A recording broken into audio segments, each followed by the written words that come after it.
You often hear in television that people say, and now somebody who needs no introduction. I'm not going to say that now. I'm going to say, and now somebody who has demanded no introduction. Let me introduce you to Madi Sharma. A woman is like a tea bag. She doesn't know her own strength until she's dropped in hot water.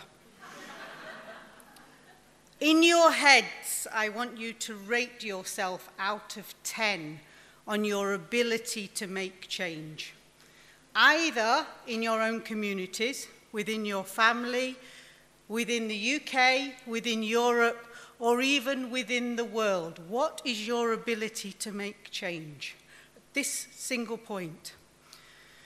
My Twitter handle is Victim to Changemaker, and I want to share with you why. At the age of 16, my dad told me that business was no place for a woman. All Indians are going to be doctors, dentists, or pharmacists, so I got packed off to Portsmouth Polytechnic. At the age of 19, I had an arranged marriage. I arranged it because my parents didn't agree with my choice. And basically because I'd dropped out of university to get married. At the age of 23, I was told that I was over-enthusiastic for my job. How can anybody be over-enthusiastic for a job, let alone it was a banking job? Sorry, Royal Bank of Scotland, it wasn't Royal Bank of Scotland. At the age of 28, I was told that I would never succeed in anything that I wanted to do because I was a woman. That is by my now ex-husband. Yes! And the reason he's my ex-husband is because he put me on the floor and he kicked me to bits. And for 2 days, I am lying on the floor. For the whole of my life, people had told me that I couldn't do. I wasn't worth anything. I had no qualifications. I had no skills. You're just a woman. Now, you're either going to lie there as a victim and be a victim for the rest of your life, or you're going to make a change. And whilst I would never wish that on anybody else, it was probably the best thing that ever happened to me, because out of the chrysalis came the beautiful butterfly. I have no qualifications, no skills, no competences that are recognized in any formal way. I had absolutely no money. I was in poverty. I had 2 children, so I was a single parent also. I'm Asian, I'm female. As somebody said earlier, doesn't get any worse than this.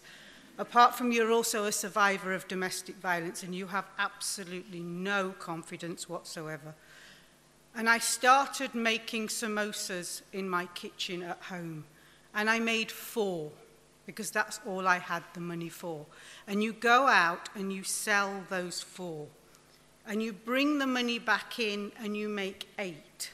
And you make 16 and 32 and 64. Until 8 years later, we were manufacturing 10,000 products a week. We went from my kitchen at home to 2 factories, both in regeneration areas. We went from just me to 35 staff, every single one of my staff long-term unemployed. Because they were like me. They had been written off by society and were on the scrap heap. And yet they were the most talented people that I could ever have wished to work for me. I have never, ever employed anybody on a CV. I don't care what qualifications people have got or skills. I just want people who want to work. I am actively campaigning at the minute to remove the words experience required from job adverts. It's discriminatory to women and it's discriminatory to young people. People who want to work should be given a job, and it's a shame that we are not valuing our human capital.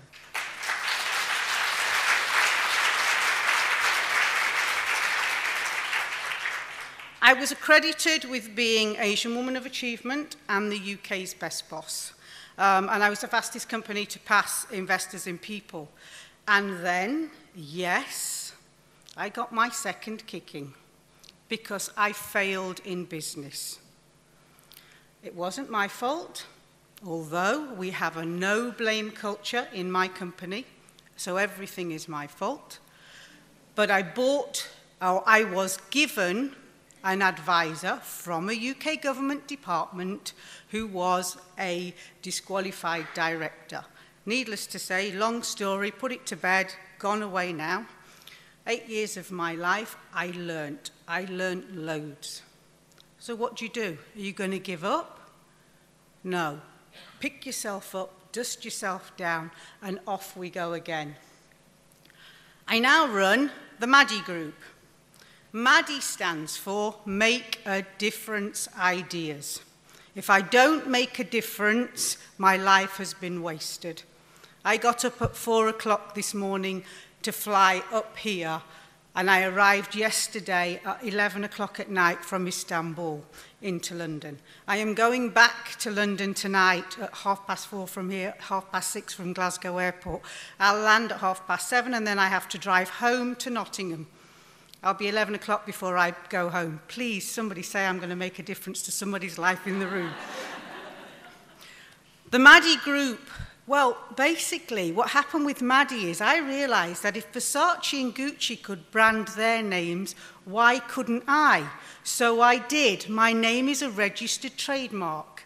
It has an Om, the Hindu sign across the top of it, not because I'm pushing Hinduism, but because I'm trying to be ethical in everything that I do, so it's a reminder to me to be ethical in everything I do. Because take it from the Tibetans, business with ethics, ethics with business. We need to change the business model also. The brand of your company is the DNA of your company, so everything you stand for is in your brand. Do not destroy it and do not destroy your principles. Stand up for what you believe in. The Madi Group, I'm not going to go through the 8 international companies that I run, but basically we're a business broker. I'm an agent across the world. It's about the people I know and who's buying what and where and putting them together. That is my profitable company. And from that, we have not-for-profit companies and we have social enterprises. They look at education, they look at supporting women. And from that, we also have NGOs and think tanks that support women going through domestic violence, that support youth entrepreneurship, that support entrepreneurship in general. Because look what entrepreneurship has done for me.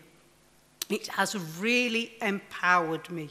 It has given me financial independence, and most of all, it's given me choices. So please bear in mind the value of entrepreneurship. One of my companies, well, in fact, all of the companies, none of the companies, have we used a business plan for. And I know all the academics and all the business advisors are sitting in this room going, she is not going to say this. She is going to say this. There is not a successful business person in the world who started their business with a business plan.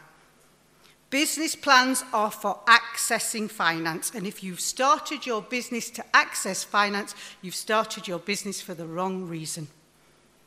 One of the first questions the business plan asks you is, where is your office? Where is my office? I run 8 international companies. I don't have an office. My office is a British Airways lounge. I get free coffee, free food, and they have no idea how much paper is going through that printer. Do not take on overheads that you do not need. Do business smartly. The other thing a business plan asks you is, where will you be in 5 years' time? In 5 years' time, I will be supplying the retailers and the airlines. So in order to do that, I need lorries, I need factories, I need equipment, I need staff, I need training. You've already talked yourself into £5 million worth of spend and you haven't made one samosa. Please think about it logically. Prove to the investors, prove to the bank that you have a product that is worth selling. By the way, where is my PA based? My PA is based in Delhi. My largest client is based in the US. There are no borders, there are no boundaries. Import, export, it's all the same thing. Just get on and do it. Absolutely start, because if you don't start, you will regret it. Business is not done from behind a desk. Please remember that. It's really important. So, as one of the things that I do is the corporate social responsibility, which I have now retermed community social responsibility, because I am not a big company with corporate values that mean I have to market what I'm doing and put it in an annual report. I'm doing what I'm doing for the sake of the community and social change. So, go out, share your message about what you're doing, and involve others in doing it. As part of doing that, the government invited me to sit on some task forces, SMEs, women's groups, this sort of stuff. And I got appointed to a think tank in Brussels, not think tank, the European Economic and Social Committee, which looks after civil society. And there I represent the UK, and I represent small businesses and real entrepreneurs. Women, corporate social responsibility, diversity, they're all the things that I look at. And one of the things that we do look at is entrepreneurship. I want to tell you why entrepreneurship is so important beyond what it's done to me. If I give you £1 and you give me £1, we each have £1. Agreed? If I give you one idea and you give me one idea, we each have 2 ideas. There are 7 billion people on this planet. If each person only has one idea, and that one idea is turned into an action, how many of those ideas could solve the global problems that we currently have? Climate change, food security, inequalities. Come on, we could resolve poverty if we could just turn those ideas into actions. And that's what my goal is in life. To turn 7 billion ideas into action. And yes, I am almost 50. I have 25 years left on the planet, and I will do it. The other thing that we do at the European Economic and Social Committee, so we've taken the value of entrepreneurship and what it is, and then I've also said, okay, now we want something special for women. We want women to be considered at least as valuable entrepreneurs, but not just because we're women, but because, exactly as Julie has already said, because it's an economic imperative. Have you got the other slide? Okay, so we wrote a document on the economic imperative of women, female entrepreneurs, and we asked for 4 things. Now, surprisingly, you're going to think, we've already heard those 4 things. Yes, they're the exact same things that were put into the US in 1988, which doubled the number of female entrepreneurs across 10 years. Can we have them in the European Union? No, because we're not going to do any more policy, even if we know it makes a difference. We're asking for 4 pieces of policy. 1, within the Ministry of Economy, because business is about economy. Whether it's business with men or business with women, it's about the economy. And we want a minister for business, women business ownerships within that ministry. Why? Here, let me give you an example. There are 900 people in the European Commission who look after enterprise and industry. 10 of those 900 people look after SMEs, small to medium-sized enterprises. Small to medium-sized enterprises, 98% of the backbone of the economy is SMEs, being looked after by 10 people. How many look after female entrepreneurs? 1. We have to change this. So we need a minister within the economy to say, yes, we do. And what we're doing at European level, we will also ask for at national level. We want a director also to look at all the policies that the European Union makes and say, is this going to affect women? I'll just give you one quick example, social policy. So we have been really lucky that the European Commission has decided that as entrepreneurs, So great, one step forward. But in order to take maternity pay, you've got to have 18 weeks out of the office. Whose business can close for 18 weeks? And you know what the Commission's answer is? Well, you just put in a manager. Well, I'm sorry, if that manager's good enough to be running my business, they'd be running their own business. They don't understand. So we need a director who can look at all the different kinds of policies, infrastructure, transport, ICT, everything. We want data collection because I can tell you that what were Julie's figures? $1.3 trillion worth of turnover from female-owned businesses, 7.8 million people employed. Have we got those statistics for Europe? No, we haven't. So what does that mean? It means we can't prove that there is inequality going on. We can't prove where the money is going and that it might be being misdirected. So we need to collect the data. And that's another thing that we're asking for. And of course, we're also asking for gender legislation to be put in place. Now, the European Commission has told me, no, Madi, you're not having your pieces of policy. But the European Union has a great piece of policy as part of the treaty called a European Citizens Initiative. This means that if I can collect 1 million signatures from at least 7 different member states, so that's 1 million in total, from at least 7 different member states, the European Commission and the European Parliament have to look at my document. So, I want to ask you to follow Act for Growth.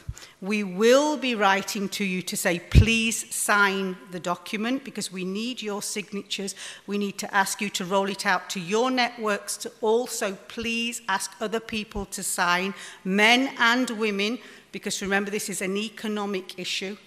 It will bring growth to the country and to the European Union. So please, when you get the details, please make sure you sign. It's really important. That will be the only one thing I'm asking for from you today. I am the most successful person in the world. I have no money, I'll be completely honest, but I am the most successful person in the world. I wouldn't change my life with anybody else on this planet. It's my objective to get as many people as possible to say exactly the same thing. Gandhi said, you must be the change you want to see. Madi says, you must be the change you want to see. No excuses. Thank you.